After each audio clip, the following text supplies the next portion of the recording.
Maayong adlaw gid sa atong tanan. Ako ang atong nga kalipay sa bag-o naman nga adlaw nga ginhatag sa atong nga Dios, sa sini naman nga kahigayonan nga makasimba kita kang makadayaw kita sa atong buhi nga Dios.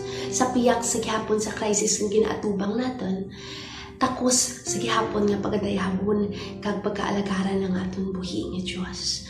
Sa sini nga tion, sining Domingo nga adlaw, nagkakalipay kita kay makapadayon kita sa atong panimbahon sa piyak sa vlog. Hindi kita sa gihapon makasimba sa atong church building, but sa Diyos sa gihapon ang himaya tungod kay maskin sa atong panimalay lang man kita makapanimbahon kita kaupod sa atong nga pamilya, kag maskin sa diin man kita subong makapanimbahon kita kaupod ang atong mga palangga sa kabuhi. Sa siningation, wala ako sang dala nga maayong advice sa atong tanan. Pero may ara ako dala. Kag ini siya maayong balita. Bago kita magkadto sa atong pamalandungan sa sining adlaw, magkaduko kita sa atong mga ulo sa pagpangamuyo. Let us pray. Salamat gid Amay sa sining kahigayonan naman nga makasimba kami sa imo. Salamat Amay kay padayon ang imo nga paging matutom sa among mga kabuhi. Salamat kay makasimba kami sa imo, makadayaw kami sa imo, sa amo sini nga pamaagi. Gabay pa Amay nga ang espiritu sang pagsimba manginara sa among tagsa-tagsa ka mga tilupusoon. Kagabay pa Amay nga ihatag sa amon ang kaalam nga kinahanglan namon sa pag-intindi sa patpat sang mga pulong nimo Amay. Salamat gid Amay sa tanan-tanan kag ginadayaw ka namon. Nabaw sa tanan. Ini ang among pangamuyo sa ngalan ni Kristo Jesus. Amen. Kamusta kita? Kamusta ang atong mga tagipusoon? Kamusta man ang atong mga pagtuo? Kamusta ang atong relasyon sa Ginoo? Ang nagakalatabo sa atong kalibutan subong, nagatudlo sa aton sa madamo nga mga butang, and also nagaapekto man sa aton nga mga kabuhi sa madamo gid. Damo gid ang apektado sa aton mga kabuhi pagi sa sini nga crisis nga ginaatubang naton subong. Maybe apektado ang aton relasyon sa ibang tao. Kamusta ang aton relasyon sa ibang tao? Kamusta ang relasyon natin sa mga upod natin sa atong panimalay? Kamusta ang atong relasyon sa atong kagalingon? Kamusta ang atong relasyon sa atong Ginoo? Nagapalapit, palakit tawin, mas nagalayo kita tapat sa iya. Nagaapektuhan man ang atong pamatasan. Pasi nagagawa ng atong pagka-selfish, or maybe nagagawa man ang atong nga pagka-selfless kag mabinuligon sa ibang tao. Ang atong paminsaron, kamusta? Basi worry lang ang worry ang atong obra. Basi nga napunan na ka anxiety sa atong mga panglauna. Basi pala nga kadamo na kita din na problema. We see, madamo ang apektado sa aton mga kabuhi. Pagi man sa sining crisis nga ginatubang naton, nagasabay sa crisis nga ginatubang naton subong. So, iban sa aton experiensyahan ini. Maybe ang iban wala man. But I believe that kita nga mga Kristohanon, ang ginatistingan gid sa aton subong is ang aton nga pagtuo. Our emotional, spiritual, mental, and even physical. Ginatistingan kita kag apektado ini sa aton. Kasabay ini sa crisis nga ginaatubang naton. God is teaching us something out of this crisis. May gusto itudlo sa aton ng Diyos paagi sa sini nga crisis nga ginatubang naton. Do you believe that? Napamangkot na bala naton ang Ginoo. Amay, Ginoo, anong gusto nimo ipalambot sa akon paagi sa sini nga katabo? Tudloi ko Amay, anong gusto nimo ipalambot sa akon paagi sa sining mga nagkakatabo? Ask God, try to ask God, anong gusto niya itudlo sa aton paagi sa sining ginatubang natin? God will reveal it to us. Ang Ginoo i-reveal ina sa aton kung kahulugan mo na nga gusto niya ipalambot sa aton paagi sa siningang crisis. I am inviting everyone to please open our Bibles in the book of Romans chapter 5 verse 2. Romans chapter 5 verse 2. Kag akong inipagbasahon sa New American Standard Version.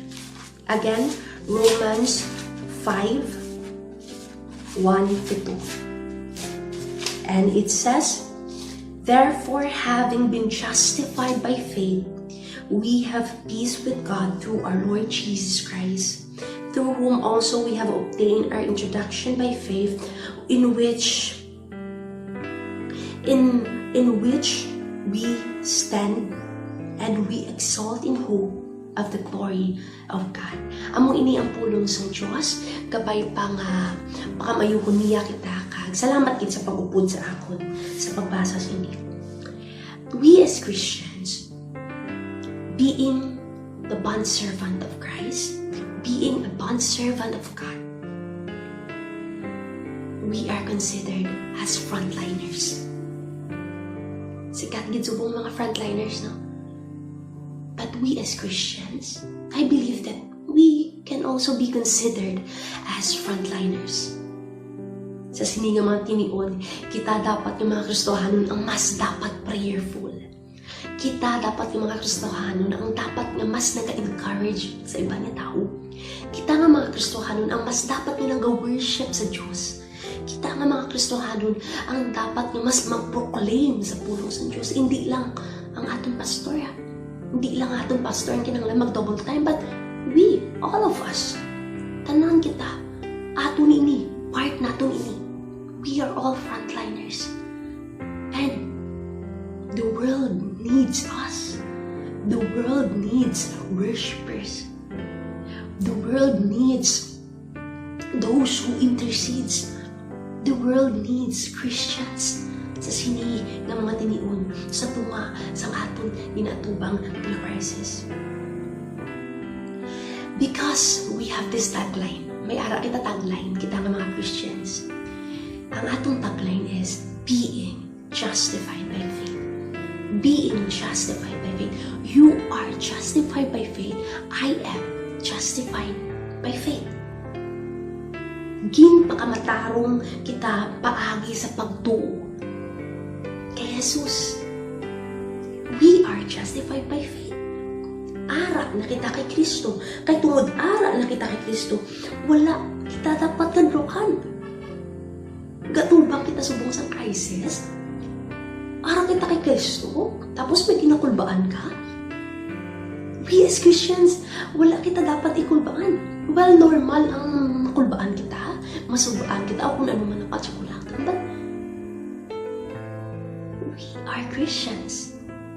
And wala kita dapat singkulbaan because we are in Christ. We are in Christ. May paglaom kita ya. May paglaom kita ya. Hope. Magsiling kita hope. Lain ni siya sa definisyon natin sa ang hope pa. Hindi ni siya ang hope nga masiling ka nga. I hope nga magulan bukas. I hope nga matapos na niining crisis para makabalik ako sa akong obra. I hope nga dulungan man kami di sa relief codes. Kaya man, wala kami di katilaw sa bukas kag sa titas. I hope nga amuni. I hope nga amuni. I hope nga amuni. Hindi ni saya ang hope nga butsilingon sa Bible. Hindi ni siya ang hope nga butsilingon sa Bible. Hindi ni siya ang hope nga ginagamit nato sa adlaw-adlaw. Makasiling kita nga may ginapangabay kita o may gusto kitang matabo. Or may wish kita o may gusto kita matabo. Pero hindi na iya kasiguraduhan o wala na iya kasiguraduhan. Inang tani naton o basi-basi lang naton. Hindi ni siya ang butsilingon sa Bible nga. Ang paglaom o kung ang hope sa Bible, it is something sure. It is something sure manautod. Hindi lang niya basi-basi lang. Hindi lang iniyang wala sang kasiguraduhan.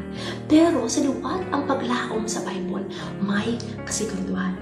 Hope is a genuine faith in God. Genuine faith in God. Kung wala kita genuine faith in God, hindi man kita magpati nga may ara kita hope kung hindi man kita magabuhi nga may hope tungod kay hindi man genuine ang aton faith. May pagduwa-duwa na ang aton faith o siningon wala kita sinamuni nga paglaom kay Kristo. Hope and faith is inseparable. Without faith, you don't have this hope. So hindi ni sila mabulag ang hope kag ang faith. Sa liwat kung wala ka faith, wala ka man hope. Wala kita hope kung wala kita faith. Hope is sure. Hope is something sure. Hope is certain. Our hope in Jesus Christ is sure. And how can we say this? Na sure in hope natin? Of course, we have the proof, the Bible itself. Na may Kristo kita. Kag si Kristo lamang gid ang aton hope. This is our great hope. We as Christians, we have this great hope. Jesus Christ. Jesus Christ himself. Hindi sa santos. Ang hope natin hindi sa santos. Ang hope natin hindi kay Mama Mary. Ang hope natin hindi sa iba ni tao. Ang hope natin hindi sa maayo nga buhat natin. Ang hope natin hindi sa aton nga pagsimba. Ang hope natin wala na pasad sa iban nga tao. Kundi kay Kristo lamang gid ang matutuod nga hope. Kay Kristo lamang gid. Kaya kung wala kita matutuod nga hope, then hindi ko sang sina nga hope yan. Kaya ang matutuod nga hope, ara lang gid kay Kristo. Ara lang gid kay Kristo. This is the hope we have in Christ. This is the hope we have in Christ. May kasiguraduhan. May kasiguraduhan nga tanan nga ginpromesa niya pagkatumano niya. Pagkatumano niya, nabanaw siya. But before that, nagpalansang sa krus, nabanaw siya. Kag magapati kita, nga magabalik siya, kag amuni ang mga promesa niya nga pagkatumano niya. Kag batayo niya ang ginatuman sa ating buhay. That's why we have hope. Kung wala nabanaw si Kristo, then hindi ako makusik sa tiyon nga magwali sa inyo sumo. Kung wala nabanaw si Kristo, kung patay si Kristo, laban-laban 80 years na ako sumo. Laban-laban, wala gid ako sa hope ini sumo. But, of course, tungod kay buhi ang atong Diyos na ginasimba kag ginatuuhan, may hope kita. May hope kita. We have this living hope, Jesus Christ himself. And me, I am experiencing this hope each and every day. Each and every day. Kung siling mo, tungod kay gina-experiensyahan na akong ini, naton ini, sa adlaw-adlaw nga tanan. Kung siling buhi ang atong Diyos. Kung siling buhi ang atong ginasimba ang ginaalagaran na Diyos. Buhi ang atong Diyos. Because we have this hope. Mga utod ko. Because we have this hope. We don't have to fear the future. We don't have to fear the future because of this hope. Human as we are, hindi ta mahimo nung hindi kita magproblema. Hindi natin mahimo nga hindi kita makulbaan. Hindi natin mahimo nga hindi kita mag-worry. Because we are humans. But we don't need to fear anything because we have this hope. Ang mga wala hope, amo lang na siyang ginakulban. Ang mga wala hope, amo lang siyang ginakulban na patay. Ang mga wala hope, amo lang silang nagkakasuban. Ang mga wala hope, amo lang sila yung wala na gid siya pag-asa.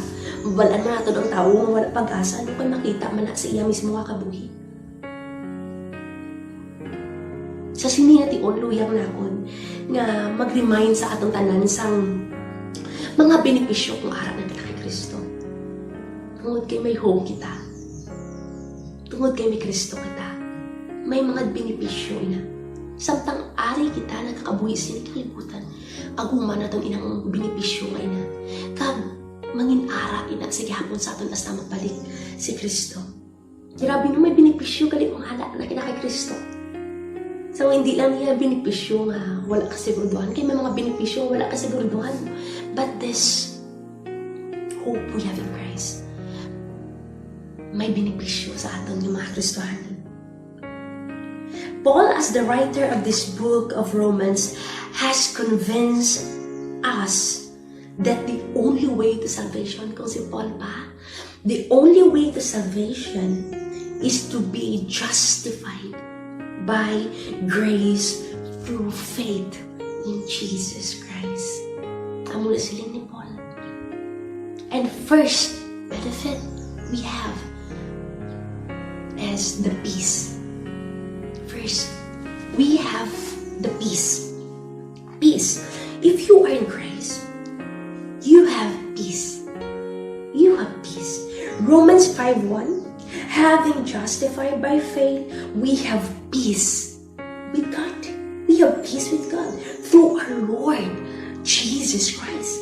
Ang ginhimo ni Kristo sa cross, because of Jesus Christ, we have now peace with God. We have now peace with God. Sang ginlangsang si Jesus sa cross para sa aton mga sala, which is dapat kita ang sa posisyon ni Jesus. Pero ginaako ni Jesus. Halin sang napalansang si Jesus sa cross. We already had this peace. Ari na ni sa aton ng peace na ini. Automatic na ini. Na may peace na kita sa Ginoo. We need to understand that at the very first place, we are under the wrath of God. Grabe ang kakis ang Diyos sa aton.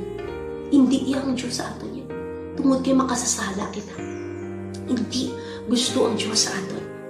Because we are sinners. But because of His Son, Jesus Christ, who died on the cross, na ba now, we have already peace with God. We have already peace with God. This is not the peace of God spoken of in other places sa Bible. This is not the kind of peace na siling sa Philippians 4:7, that the peace that passes all understanding. Hindi ni siya ang peace nga but silingon, diri ni Paul. Hindi man ni siya ang peace nga shalom kung sa Old Testament pa sa Hebrew. Hindi ni siya peace nga greeting or a state of well-being, including health, prosperity, contentment, etc. Hindi ni siya ang peace nga buot silingon ni Paul. Hindi ni siya amo ang peace nga buot silingon. Hindi nga peace, hindi naton ini maagong kung ihambal ina sa ibang sa imo or sa tubal ni mga peace be with you. Hindi ni siya ang peace nga buot silingon naton. This is a peace nga paagi lamang gid kay Kristo Jesus. Kay Kristo Jesus. Paagi lamang gid ini kay Jesus Christ. And if you don't have Jesus Christ, if you don't believe in Jesus Christ, if you don't have this faith, then it is impossible. It is impossible na please natin ang Ginoo. But because of Jesus Christ, we have this peace in God. We're no longer under the wrath of God. Tungod sa ginhimo ni Kristo sa aton. Tungod sa ginhimo ni Kristo sa aton sa krus sa Kalbaryo. May kalinong kita, knowing we have this peace with God. We already have this peace with God. And ano ang significance ni sa ginatubang natin nga crisis mo? Wala. Nagsiling ang Biblia nga may kalinong kita or may peace kita sa kalibutan. Wala na siling ang Biblia nga may peace kita bilang isa ka tao, as human being, bilang isa ka makasasala. Kaya hindi mahimo hindi kita makasala. Wala na siling ang Biblia nga may peace kita sa atong flesh. And even this crisis, hindi mahimo nga hindi kita magproblema sini. Hindi mahimo hindi kita magproblema. That's natural, human as we are. Hindi mahimo nga hindi kita magkabalaka sini. But because of Jesus Christ, tungod sa ginhimo ni Kristo sa cross, wala sang rason. Wala kita sang rason nga magkulbaan sa atong ginatubang nga crisis. Life is still a battle for us as Christians. That's why it's normal nga maka-experience kita sa kasubo. Maka-experience kita sa kanyo. Because still, life is a battle for us as Christians. But because of Jesus Christ, again, because of Jesus Christ, it's no longer a battle against God. It's no longer a battle against God. Because God is for us, not against us anymore.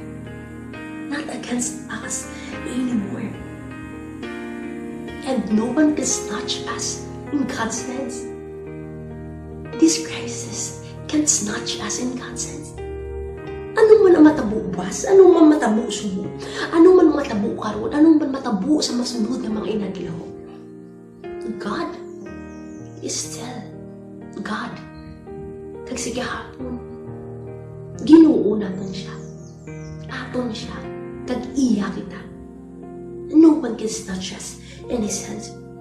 If you will die today, if you will die tomorrow, if you will die the next day, or maybe not today, or maybe not the next day, but eventually we will all gonna die. One thing is sure, we will be with God. We will be with God. And that is the peace nga may ara kita sa Ginoo. Second, grace.